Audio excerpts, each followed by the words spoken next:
केही समय अगाडि औद्योगिक नगरीको रूपमा चिनिने वीरगञ्जको मुहान आजभोलि फेरिएको छ। पर्यटकीय क्षेत्रमा समेत अथाह सम्भावनाको संवाहक वीरगञ्ज आज सफा, स्वच्छ, सुसज्जित नगरको रूपमा परिचित हुँदै धार्मिक पर्यटन मार्फत वैभव वीरगञ्जको रूपमा लम्किरहेको छ।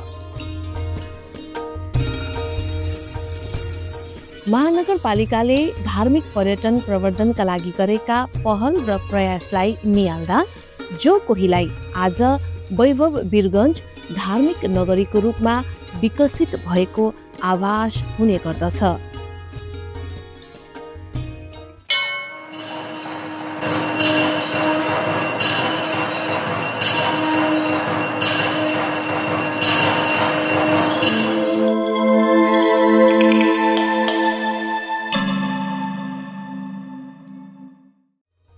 साँच्चै कुशल र विकास प्रेमी जनप्रतिनिधिहरूको निरन्तरको पहल र प्रयासले वीरगञ्जमा जादुमय परिवर्तन भएको छर्लङ्ग देख्न सकिन्छ। जुन दिनदेखि राजेश मानजी आउनु भएछ एउटा म्याजिक जस्तो भयो। कतातिर हेरौँ, कुन चीजलाई भनौँ, उहाँलाई शब्द छैन मसँग। सरसफाई त्यो नम्बर 1, त्यसको लागि यति दुःख पाएको थिएँ अस्ति तर अहिले त हामी सेकेन्ड भइसके, उहाँ फर्स्ट। 32 वटा वडा रहेको वीरगञ्जमा करिब 150 वटा भन्दा धेरै मन्दिरहरू रहेका छन्।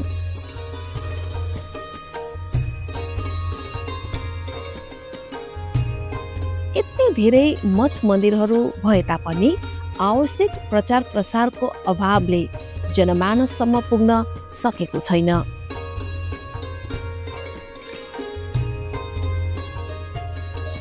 यस्ता ओझेलमा परेका तर धार्मिक महत्त्व बोकेका मठ मन्दिरहरूलाई जनसमक्ष ल्याउने अभियानमा यहाँका जनप्रतिनिधिहरू लम्किरहेका छन्।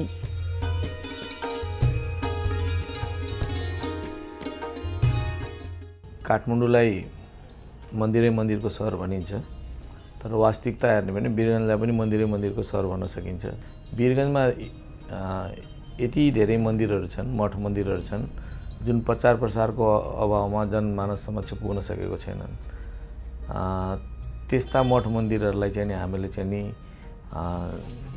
जनसमक्ष ल्याउने अभियान छेडेका छौँ। यसरी वीरगञ्जलाई धार्मिक पर्यटनको हब बनाउने वीरगञ्ज महानगरका मेयर राजेशमान सिंहको नारालाई सार्थकता दिन महानगर क्षेत्रमा वर्षौंदेखि ओझेलमा रहेका ऐतिहासिक मठ मन्दिरहरूको महानगरपालिकाले सौन्दर्यकरण गरेको छ।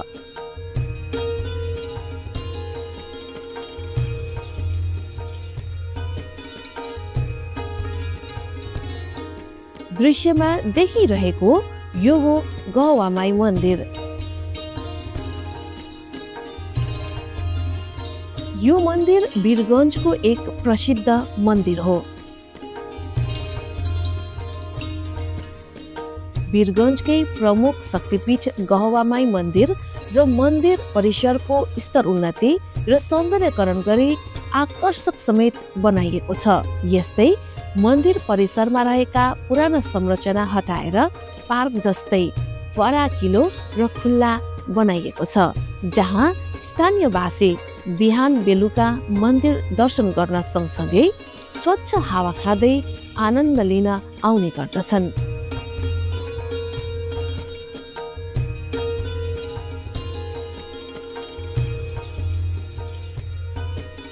सयौं वर्ष पुरानो इतिहासलाई जीवन्त राख्न सफल यो मन्दिरको वार्षिक उत्सवको अवसरमा प्रत्येक वर्ष भव्य रथयात्रा निकाल्ने गरिन्छ।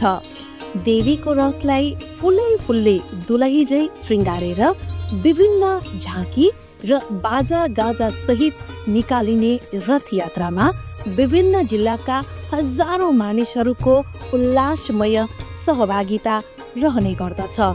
श्रद्धालुहरूको उल्लासमय उपस्थितिले गहमाई प्रतिको आस्था र विश्वासलाई प्रतिबिम्बित गर्दछ। धार्मिक आस्थाको केन्द्रबिन्दु रहेको वीरगञ्जको गहवामाई मन्दिरको सौन्दर्यकरण र स्तर उन्नतिले यहाँको वातावरण नै फेरिएको छ।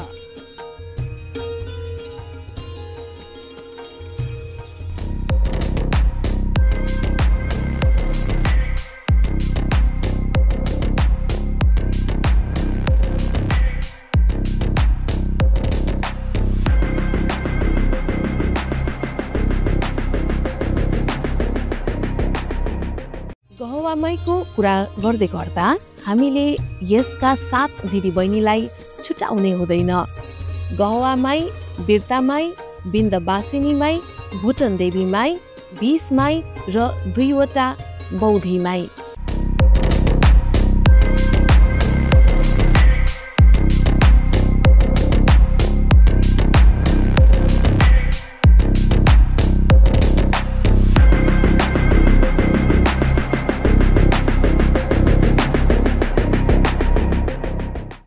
राजा महेन्द्रको पालामा यो मन्दिरको मतलब जीर्णोद्धार भएर अहिले जुन मन्दिर तपाईँहरू हेर्नु भएको छ यो मन्दिर बन्यो र यो धर्मशाला र यहाँ पनि एउटा धर्मशाला थियो जुन हामीले भत्काएर अगाडिको बनायौँ त्यो निर्माण भयो भनेपछि एउटा ठुलो शक्तिपीठ हो यो। विन्ध्याचल जान नसकेको व्यक्तिले यदि यहीँ आएर पूजा गर्छ भनेदेखि विन्ध्याचलमै गएर पूजा गरेको सर उसले फल प्राप्ति गर्छ र योग मायाकै शक्तिपीठको रूपमा यो विन्ध्यवासिनी मन्दिर रहेको छ। जसरी गहवामाई मन्दिर शक्तिपीठको रूपमा प्रसिद्ध हुनुहुन्छ, अन्य 7 दिदीबहिनी पनि त्यस्तै प्रख्यात हुनुहुन्छ। गहवामाई एउटा शक्तिपीठको रूपमा प्रसिद्ध छन्। त्योभन्दा विन्ध्यवासिनी माई, भुटन देवी माई, बिर्ता माई, 20 माई, बौधी माईहरू पनि त्यस्तै प्रख्यात छ। यहाँ प्रत्येक वर्ष चाहिँ नि यो यस सबै मन्दिरहरूमा चाहिँ नि तपाईँको चाहिँ नि ठुला मेलाहरू पनि लाग्ने गरेका छन् र यी सबै कुराहरू चाहिँ नि खालि त्यहाँको जुन ठाउँमा छ त्यो ठाउँको जनतालाई मात्र थाहा हो र हामीले सम्पूर्ण जनताहरूलाई चाहिँ यस विषयमा जानकारी गराउँदैछौँ। प्रत्येक वर्ष यी 7वटै मन्दिरहरूमा ठुला ठुला मेला लाग्ने गर्दछन्। तर गहवाईका 7 दिदीबहिनीको बारेमा मानिसहरू अझै पनि अनभिज्ञ छन्।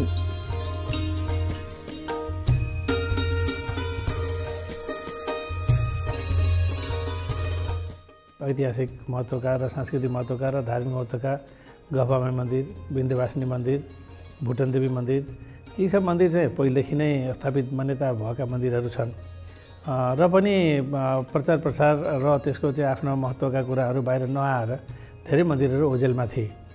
जस्तै हाम्रो रामजानकी मन्दिर भयो, गीता मन्दिर भयो, चित्रगुप्त मन्दिर भयो, बौद्धी मन्दिर भयो होइन।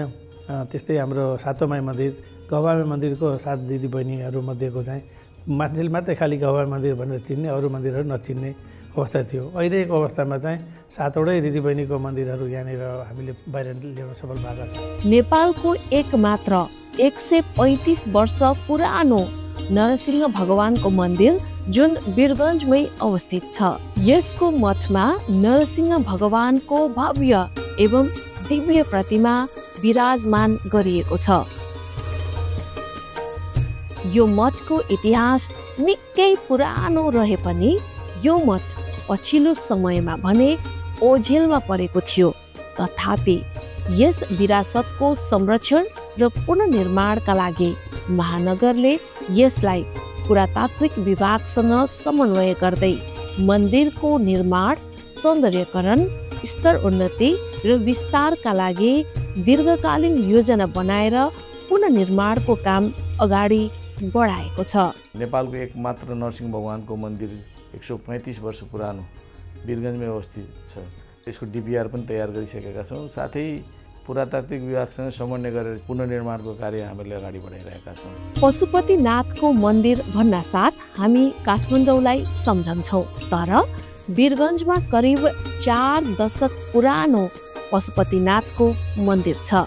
काठमाडौँको पशुपतिनाथको मन्दिरमा त्यही स्वरूपको लिङ्गलाई 100 दिन राखेर वीरगञ्जमा स्थापना गरिएको थियो, तर यो मन्दिर बन्द अवस्थामा थियो।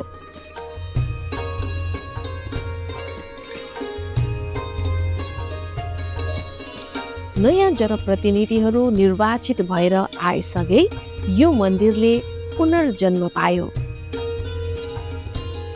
सानो पशुपतिनाथको दर्शन नगरेसम्म ठुलो पशुपतिनाथको दर्शन गरेको औचित्य रहँदैन भन्ने मान्यता समेत रहेको छ। ठुलो पशुपति काठमाडौँमा छ भने सानो पशुपति विदेशमा छ। त्यसलाई अर्को अर्थमा भन्ने हो भने यो पशुपतिको दर्शन नगरेसम्म त्यो पशुपतिको चाहिँ फलिफाप हुँदैन भन्ने पनि इतिहास यहाँनिर छ। नेपालमा काठमाडौँ बाहेक पशुपतिनाथको मन्दिर वीरगञ्जमा मात्र रहेको छ। त्यसैले यसको पौराणिक महत्त्वबारे व्यापक प्रचार प्रसार गर्न सकिए यो मन्दिर वीरगञ्जको मात्र नभई देशकै प्रमुख धार्मिक गन्तव्यस्थल बन्न सक्ने निश्चित छ। यस मन्दिरमा हजारौं भक्तजनहरू भस्म आरती हेर्न आउने गर्दछन्। महानगरको विशेष पहलमा हुने गरेको यो आरतीले पशुपति क्षेत्र धार्मिक पर्यटन हब बन्दै गएको छ।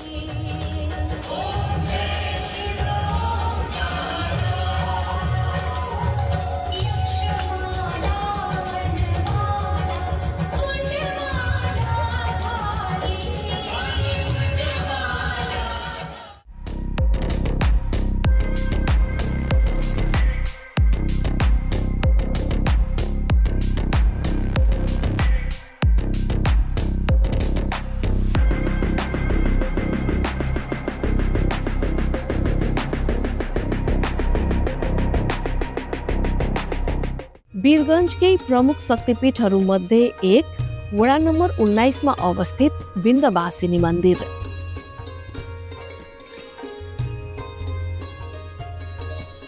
आउँछन् चारैतिरबाट आउँछन्, काठमाडौँबाट पनि आउँछन्, अब आफ्नो जस्तो यो तराईवासीहरू पनि आउँछन्, कलकत्तातिरको मान्छे पनि आउँछन्, दिल्लीतिरको पनि मान्छे थाहा हुने मान्छेहरू आउँछन् दर्शन गर्नलाई। पोखरामा रहेको विन्ध्यवासिनी मन्दिर र वीरगञ्जमा रहेको विन्ध्यवासिनी मन्दिर दिदी बहिनी हुन् भन्ने मान्यता रहेको छ। यसरी आफ्नो छुट्टै इतिहास बोकेको वीरगञ्जको विन्ध्यवासिनी मन्दिरको आवश्यक संरक्षण र सौन्दर्यकरणका लागि महानगरले गरेको प्रयासहरू साँच्चै सराहनीय छन्।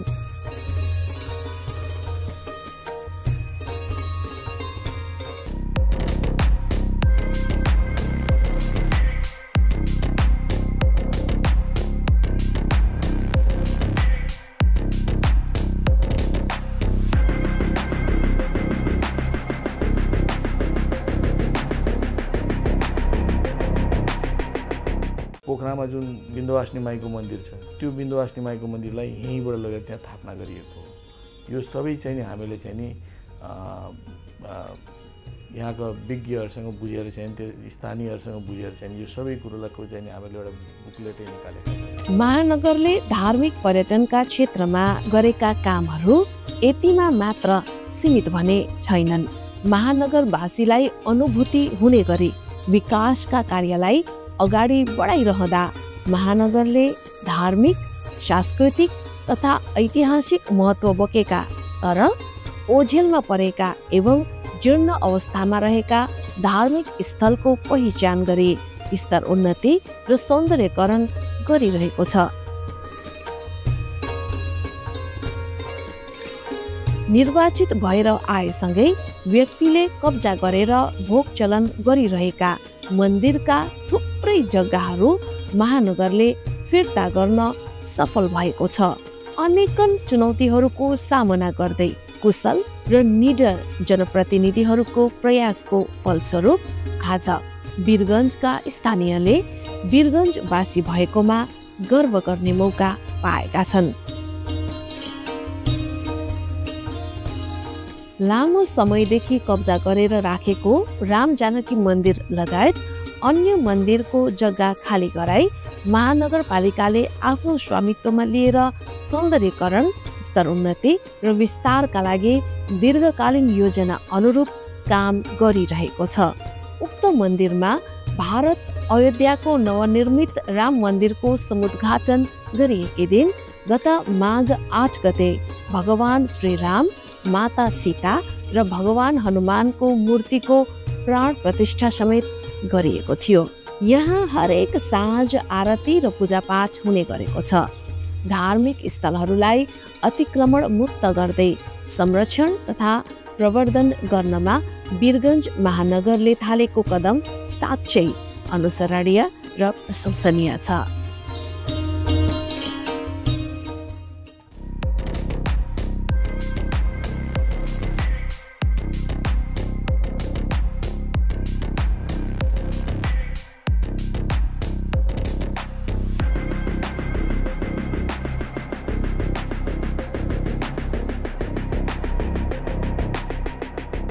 मेयर साहबले यसको सौन्दर्यीकरणको हकमा हामीसँग सल्लाह गरेर जुन अगाडिको पसलहरू थिए त्यसलाई चाहिँ भत्काएर यसलाई सौन्दर्यीकरण गर्ने योजना राख्नु भएको छ। यता अनाधिकृत रूपमा अतिक्रमण गरी व्यापारिक प्रयोजनमा प्रयोग भइरहेको गीता मन्दिरको जग्गामा नगर प्रमुख राजेश मान सिंहको नेतृत्वमा डोजर चल्यो। पनि मठ मन्दिरहरू छ, त्यसको सौन्दर्यीकरणदेखि लिएर त्यहाँ पेवर्स लगाएर त्यो मन्दिरलाई मन्दिरको रूपमा र एउटा धार्मिक स्थल कस्तो हुन्छ त्यस्तो किसिममा उहाँको प्रयासले अहिले हामी एकदम सफल भएका छौँ र उहाँलाई यहाँको जनताले पनि र प्रत्येक वार्डको वडा अध्यक्ष जनप्रतिनिधिहरूले सबैले साथ र सहयोग दिएको छ। अहिले यो मन्दिरको मुहार नै फेरिएको छ। आवश्यक रङरोगन गर्नुको साथै मन्दिरको पर्खालमा कुदिएका आकर्षक चित्रकलाले यहाँ पुग्ने जो कोहीलाई टक्क अड्याएर राख्दछ।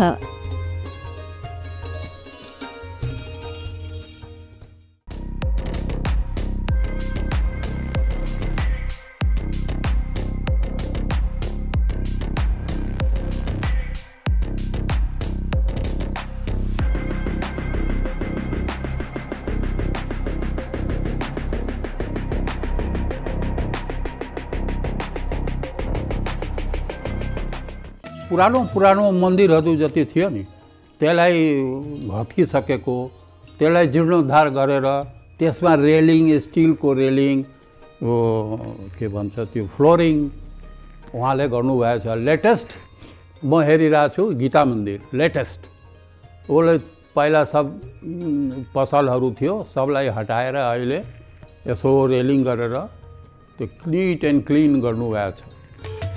भारतबाट नेपाल प्रवेश गर्ने प्रमुख नाका वीरगञ्जको इनरवामा रहेको ऐतिहासिक शङ्कराचार्य प्रवेशद्वारको पनि सौन्दर्यकरण गरिएको छ।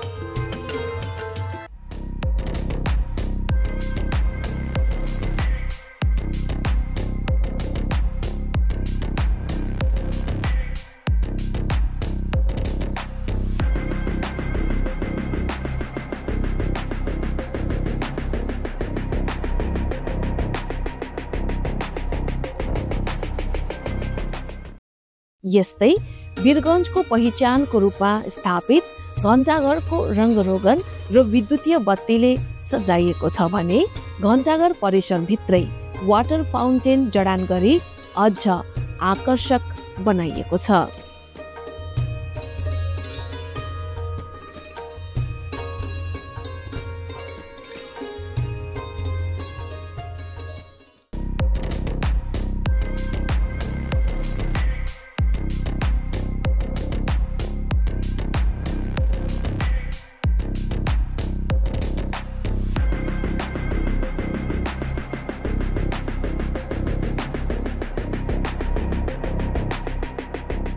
वीरगञ्जमा भइरहेको धार्मिक स्थल मठ मन्दिरको संरक्षण तथा सौन्दर्यकरणको काम अत्यन्तै प्रशंसनीय छ।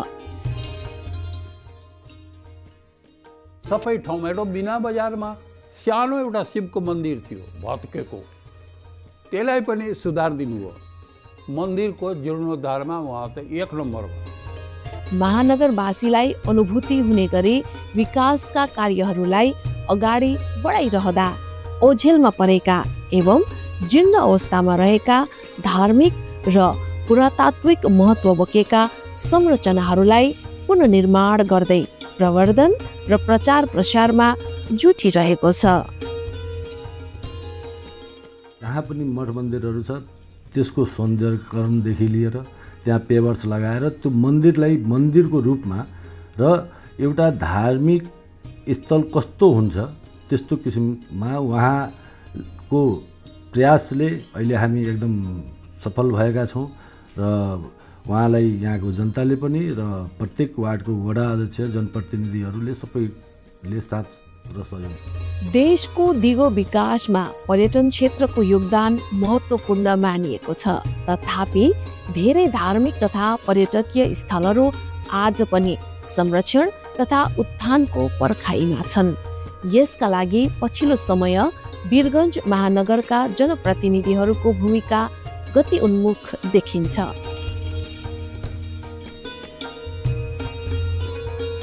स्थानीय सरकारले चाहे के हुँदैन भन्ने गतिलो उदाहरण पनि हो वीरगञ्ज।